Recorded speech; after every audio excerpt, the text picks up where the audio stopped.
Hello, Katie. How are you? I'm good, thank you. How are you? I'm good, thank you. Today we're going to be talking a little bit about head massage and all the healing benefits of head massage. And I know, again, for both of us, this is something we really love doing, and it's so beneficial just to be able to do on your own head. Yeah, absolutely, absolutely. And again, with the sound healing, you're working on higher chakras as well, but you can bring it into your base chakra too. But opening up your crown chakra is so important for that foggy mind that you can get. So doing head massages, wonderful. It's amazing. It's amazing. So do you have any sort of particular favorite techniques that you enjoy doing for the head? Maybe if you want to demonstrate a few, and then I'll demonstrate a few. Yeah, of course. Yeah, Right. I'll move my camera up because when you join, when it's two, isn't it? Your head gets cut off, so you need somewhere head. But my lovely, I love doing what we call is a crown pull, and what this does is opens up the energy. So you have your do meridian that comes up from the lower back and comes all the way through to here, and it governs your body. So if it gets a little bit stagnant, then you can't always focus on what your day ahead brings or what your next steps can be, because your mind is foggy. You don't know what direction to go in. So I do a crown pull to open up that energy and get that flow going. So I just bring my hands into the center, and you just start to bring the hands out all the way to the ears, but you knead it all the way through as you do it, and then go all the way down to the base, and you go all the way through the head, and you just take your time as you do it, and you can feel that energy starting to pull out. If it starts to feel quite sensitive, just gently pull out. So if you're more of a sensitive person, you can feel things just by a gentle touch. That's absolutely fine too. But you want to come all the way to the back, so you want to pull all the way at the back of the skull as well, so you really start to open everything up. It's such a wonderful technique for and you can feel that heat coming through, can't you, as you do it? Yeah. If you can join it into your forehead. So if you're starting to feel I've got mind fog, I've got headaches, bring it into your forehead and then finish on your temples and do some nice little circles on the temples. It's a brilliant way of opening everything up. Love that one. That's amazing. Have you got any other favourite ones? So that was one of my favourites, and also I love using obviously comb therapy, so I like using that. I've got some wonderful ones. Jasmine Hensley sent me a really nice one, and I've also got that one too, actually. I've got it upstairs. I wish I just got this one with me here. The same. And that was so lovely. But a comb for your hair, like a massage tool.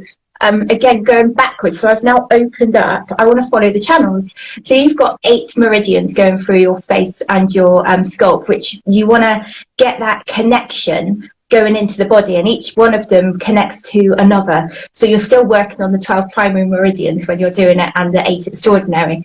But when you're working with the comb, you want to start from the forehead, tilt it back, because if you go forward, you can always feel knots within your hair. You're not wanting to comb your hair, you want to massage the scalp, and you bring it all the way back and just take your time. You're massaging your scalp, you're easing out that tension, and then coming all the way down to the back and just release.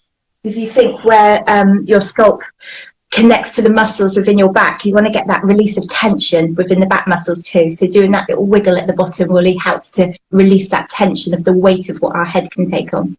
I love that. And you can sort of move across a little bit too, can't you?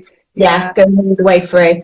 And just, how sensitive your body is, do it to the pressure that's comfortable for you. But I'd always say start off with an effleurage pressure. So you're starting off gentle and then build up to what feels comfortable for you. But I think that's key. I mean, I think everyone is really their own teacher. If we really just take that moment to tune in and use our intuition, we know how much pressure we need. People ask so often, how much pressure should you use with face yoga? And actually the sort of quite straightforward answer is start quite gentle, because obviously most of us just by nature tend to go quite heavy handed. But really the sort of deeper answer to that is do what intuitively feels right for you. Because actually only you know your body, only you know your face, only you know your hands. So really listen and ask your face, ask your head, how is this feeling today? do I want to go a bit deeper, or do actually I need to ease off a little bit? And actually, I would probably say that 80% of the time, we often need to ease off a little bit. We often want to go really hard and really fast because we think that's just going to get results really quickly. But actually, going a that little bit gentler and being a little bit more present with it could be so much more beneficial. So much more beneficial. And then making sure when you finish being center it as well. So when you've gone, so don't finish on this bit, finish on the center. So then you're going with the pressures that are more beneficial for you, and you're also centering your body at the same time. Absolutely. I love that one. That's amazing. And yes, you can do that. So this one is the beautiful jade one from the HAIRLINE method, and it's gorgeous because you're getting all the crystal healing benefits as well there. And like you say, Jasmine Hensley also does one, which is a beautiful wooden one. And I forget what that's made of, what type of wood. I know. It has some beautiful healing qualities to it. And I wish I remembered exactly what it's made of. I know, I wish I do as well. It's upstairs, and I use it quite often as well, because it's on my dressing table. Yeah. I think when you start using these things a lot, you've taken it at the beginning, don't you? And then you forget because you're just enjoying the motion. So the healing properties of it take over. Absolutely. And someone's asking, should you start one side of the head and then the other, or does it matter? So we're saying really centre first, aren't we? And centre to finish as well. Yeah, definitely. Oh, neem. It's made of neem. Someone just said, thank you. I thought, I was going to say that on the tip of my tongue, but I didn't want to get it wrong. Thank you. Yeah, thank you, everyone's saying it. Katie, we should have had this at the tip of our tongue. It's been a long week. It's Wednesday, and it's I got back from London at 11 o'clock last night. Oh my goodness, you must be exhausted, Katie. Oh, well, I'm looking at my eyes on here, and I think, well, they don't look the best. So hopefully, after we've done this session, I'll look nice and bright and ready for the next event. You always look amazing. Like, you always look so energized. So whatever you're doing, keep it up. Thank you. What's your lovely exercises that you have? Because you're so amazing, Danielle. You've taught me so much throughout the years. Oh, thank you, Katie. Well, vice versa. You're absolutely amazing too. Something which I really love doing before I start doing a head massage is just visualizing a little bit of Reiki energy. So what I often do is visualize a white light. So the white light can be coming as high up as you can possibly imagine, right from the universe, from the sky, whatever feels good for you. And just visualize it, first of all, coming through the top of the head, and it's coming all the way down through the arms, and it's coming into the hands. And just open the palms of the hands and really visualize that white light just radiating out the hands. And you're instantly then accessing that healing Reiki energy, and that's going to benefit you so much when you do your head massage, or if you're doing your facial massage as well. And what I like to do then is just place the hands on top of the head and just close the eyes for a moment and visualize that white healing light radiating from the hands all the way over the head, all the way through the face. And if you feel drawn to, if you feel called to, you can even imagine all of that white light just filling the whole of your body now. So just filling yourself with that Reiki energy, that life force energy. And then once you've done that, still with that lovely Reiki energy just radiating through your hands, you can just start to massage through your hair. So just using your fingers, and again, just being quite intuitive with it as you're working back. So just working right down to the back of the head, easing any tension.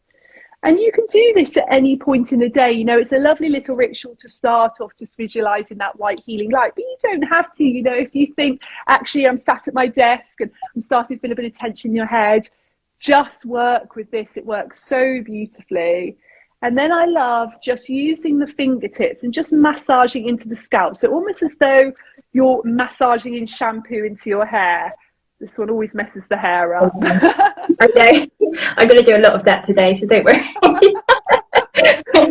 But this feels so good. And again, you can be really just intuitive. There might be particular spots which feel quite tight or tense. And you're also stimulating lots of lovely acupressure points here as well. And we're also, as you mentioned earlier, we're working very much with our crown chakra as well. So really just helping to open that area. And you can, as well as visualizing that white light through the hands, sometimes it's really nice to almost visualize the white light just radiating out through the top of the head as well. Yeah. That's So such a lovely. nice image to use. And then we can work through, I have to turn around for this one. Let me know if you can still see it, Katie, there. I can see. Using the thumbs, and we're just going to massage with our thumbs right at the base of the skull there, on that occipital bone, just working outwards and just releasing any tension. We hold so much tension in this area. So to try and find the area, just feel for that bone and then just work directly underneath. It works so beautifully. So good. And then once you've done that, you can just take one hand and you can just gently squeeze the muscles at the back of the neck and release. So we're doing a squeeze and release, and that is just so nice. And don't worry if you start to see a little bit of pinkness there, a little bit of redness. As long as it doesn't feel painful, you can use whatever pressure feels right for you. And I often swap hands there just to get a little bit deeper into the other side as well. And works really nicely. And that's so nice, just releasing that tension in the back of the neck. Because when we're holding a lot of tension in our neck, we often then find that our head feels very tight, very restricted. Everything's so connected. And I also really like just using the fist just to pummel the skull. So just working sort of downwards and outwards and just going a little bit further back. And then you can go all the way down the back of the head as well. That works so nicely. And it's always good as well just to shake the arms out, just get that energy moving, because particularly with head massage, you're really putting a lot of strength and pressure on the arm area. And then finally, to finish that that little sequence, it's quite nice again just to tune in to that crown chakra. So that little wheel of energy and light right at the top of the head or just above the top of the head. And it's quite nice to use an affirmation with that one. So I really like the affirmation, I am connected. It's just really beautiful. You can say it 3 times and it just allows you to really connect with whatever feels good for you. So it might be your higher self, it might be the universe, it might be God, it might be the sky, it might be nature, whatever is right for you. But just that sense of being connected, because that's what our crown chakra is all about. Yeah, absolutely. That's so lovely, Danielle. And you feel that energy kind of, if you suddenly feel a bit light with your head after working on the crown chakra, you can connect it to your base chakra. So having that connection between the two, so you're rooted, and that connection, I am connected, that affirmation works beautifully. It works so beautifully, and you're so right in saying that. And you can even just visualize down all the way down through the 7 main chakras, and just really thinking. And even sometimes it's quite nice just to sort of sit yourself down and root yourself, or ground your feet down, or visualize that red ball of light just in that base area.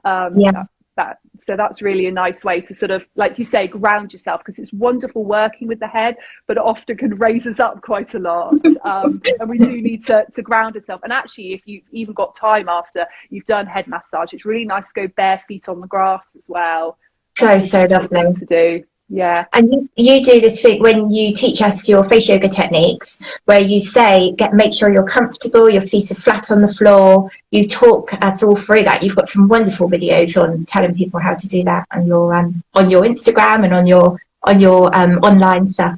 Thank you. Yes. And also, that also comes into the posture as well. We often forget the importance of posture when it comes to even the aesthetic side of face yoga, really, because often when we're maybe leaning more towards one side or the other, or maybe we're rounding our shoulders or we're tensing this area, instantly that is more likely to block the energy, cause lines and wrinkles. So actually, just by grounding both our feet down flat on the floor, just making sure that our weight's even both sides, relaxing our shoulders down. And I like to visualize a string coming from the top of the head, going right up to either the ceiling or to the sky, and just lengthening everything up. And straight away that opens everything up. So great from an aesthetic point of view, but also helps so many things with our well-being as well. Straight away we breathe more effectively, and we know the power and the importance of breath for wellness.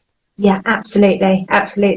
It's such a wonderful, all of these different therapies that we can bring into one, isn't it? It's just, you can get such wonderful results, and making them the techniques individual for each person. That's what's so wonderful about it, because you can say all of these techniques, just do the ones that suit you, the ones that you resonate with, and then you can make a wonderful self-care routine.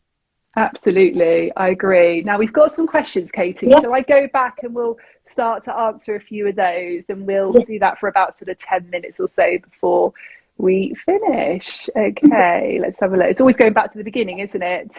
I know.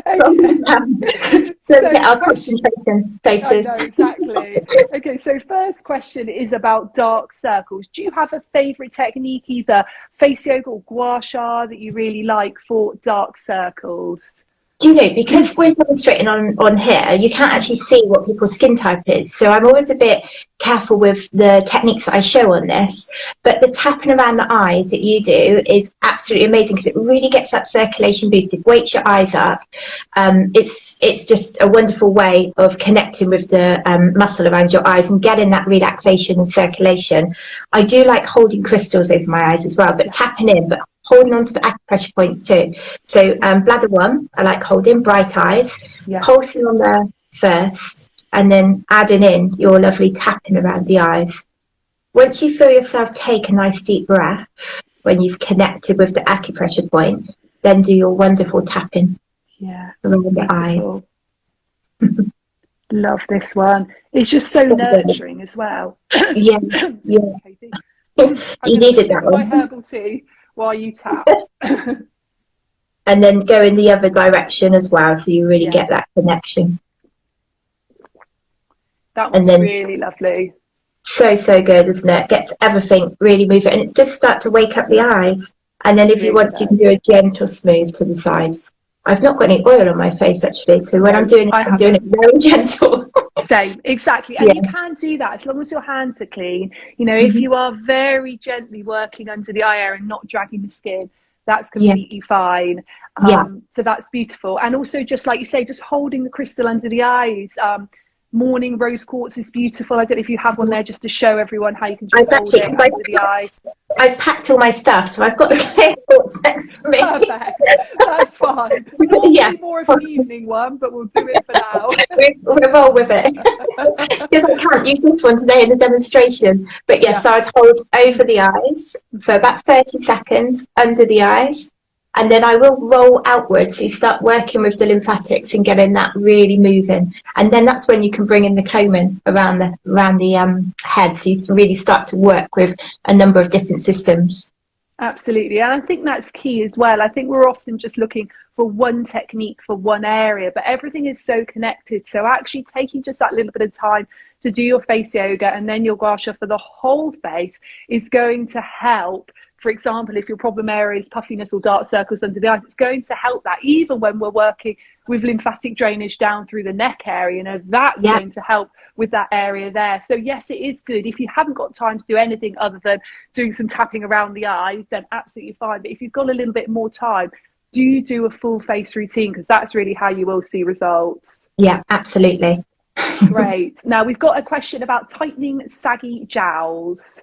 I'll let you do that, because you do such a wonderful exercise for this. Great. Yeah, I mean, I've got loads of exercises for this area. First thing I would say is really thinking about posture. So what I've just talked about, the more we can really work on our posture in day-to-day life, the less likely we're going to get that fluid accumulation in that area, the less likely we're starting to find lines in this area. So just opening everything out. And actually what I really like doing is bringing the arms back like they're really big wings and slightly squeezing the shoulder blades together, and then just moving the head from side to side. So just starting with that and just releasing the neck, because it's amazing. As soon as we just start to work with just getting that energy flowing, that chi or that prana, that really does help the jowl area. And then we can bring in a few sort of stronger exercises. Lots we can do for this area, but a really nice one is slightly wrapping lips around the teeth, lifting lip corners up, using index fingers to smooth any lines which you may see being created here. So we go,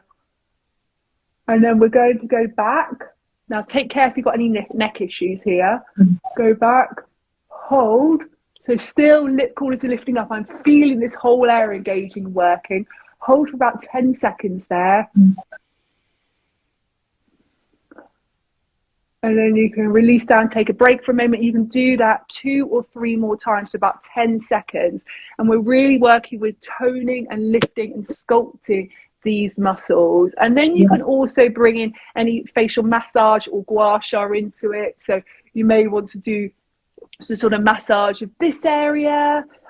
You may want to just do some massage like this, using the gua sha is beautiful as well.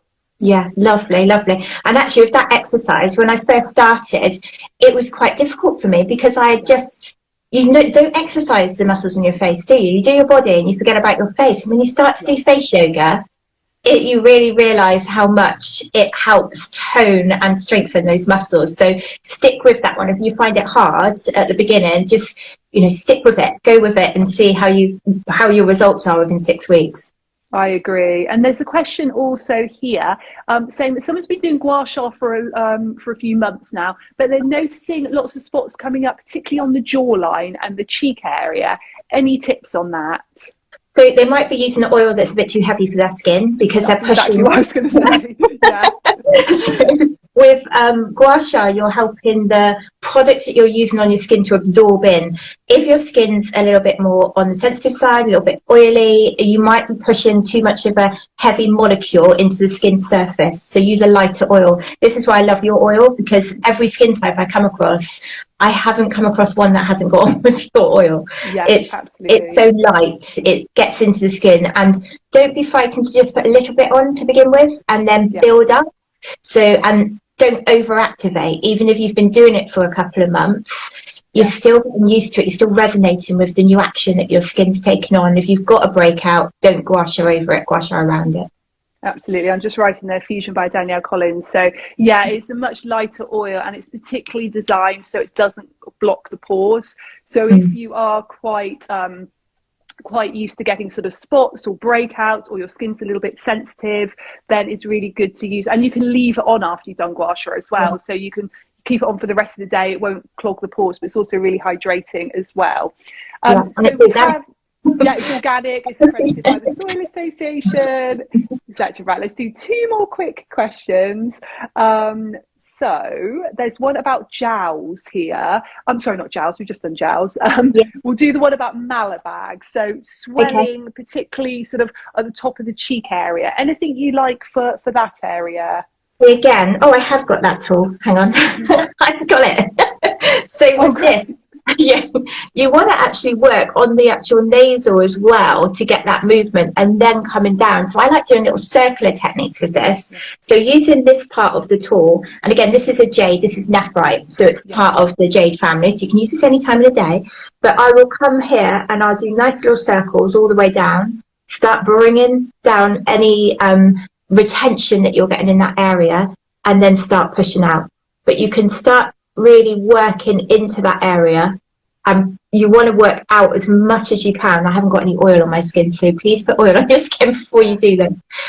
So I'm not pressing too hard, but also pushing with your hands, so you're really getting into that area, and then around the ears and down, just to start draining. See how that starts to react with your skin. And only do it a couple of times when you first start, because you want to train your muscles, train your skin to get used to the new techniques. I agree completely. And I did a video on my YouTube channel, Face Yoga Experts, about 3 weeks ago, specifically face yoga techniques for malabags and that swelling that we can get in that area. So go and check that out, anybody that wants a few face yoga techniques for that. Okay, we'll do one last question. Can you do gua sha if you have rosacea? Rosacea is a contraindication, so you wouldn't go on the rosacea area, you go around it. But the trick with gua sha is that you're pulling the heat out of the stagnant area, so that's area of sensitivity. You can you work around it. So what I would do, again, I'm sorry, I have got the clear quartz. Yeah, no, that's fine. With rosacea, you go more rose quartz because it's more delicate, more gentle. You could use the clear quartz at night time because it's a gentle crystal as well. So I'd go more rose quartz or clear quartz. Just say you've got your rosacea here, you would want to pull the heat from underneath and pull the heat from out from the other side of it. You don't go over it. You can hold the tool onto the area to really cool down that that inflammation that you've got, but you want to be super careful you don't gua sha over it. Yeah. And what do you think, Katie, about keeping your crystal tools sort of in a fridge, because I go through stages with it, to be honest. So I've got a little mini fridge, but I, particularly over the autumn and winter, I've kept it turned off, so I just keep it as storage for my tools. And I find that occasionally, particularly when the weather's quite hot, I might turn it on, I might cool my tools down. But I definitely go through stages of intuitively what feels good for me, because I know that when it comes to gua sha experts, there's sort of two camps really. Some people absolutely swear by them being cool and helping to, you know, help with the pores and helping reduce puffiness, and other people just think actually you shouldn't put that, what's often called the cold evil, into the face. Yeah, I know, and I'm on the fence with this one, because it depends on the element of what you're treating. So when I'm doing facials on people or body treatments, whatever stagnation there might be, and even when I'm teaching gua sha to people, whatever stagnation that is there depends on the temperature of what you use the tool. So if, say, they've got puffiness within their eyes, I would want to take that puffiness down with a cool tool, but then I'll drain away with a warmer tool. So I'll combine the two heats together. That's great. And I think that that's the thing to do, you know, use your intuition, going back to exactly what we said at the beginning. You are your own teacher. So actually, you know what is right for you. And actually, if you are using the jade, the rose quartz, the clear quartz, they're all naturally cool crystals anyway. So straight away, you will find that you get that cooling benefit. And they will warm up as you start to use them on the skin. But you can always swap them out, particularly if you have two tools. You can get another one out again. But yeah, that's great. Katie, thank you so much. Thank you. It's always lovely doing a live view. It's been too long, hasn't it? We've both been really busy behind the scenes, but we'll be back more. We will be back, and actually we're back on Monday. So I'm doing it live with you and Katie Brindle as well, 11 o'clock. 11 o'clock. Over on Hey You. So that's going to be really, really lovely. The three of us are going to chat about our facial gua sha teacher training course, which is going to be amazing. And I'll have to have you back on the podcast as well. I love that. I've done that for a while. I love having you on the podcast. I love having a chat with you. I could chat for ages. Same. We could do this all day, really. I know we could. Thank you so much, Katie. Take care. Bye. Bye.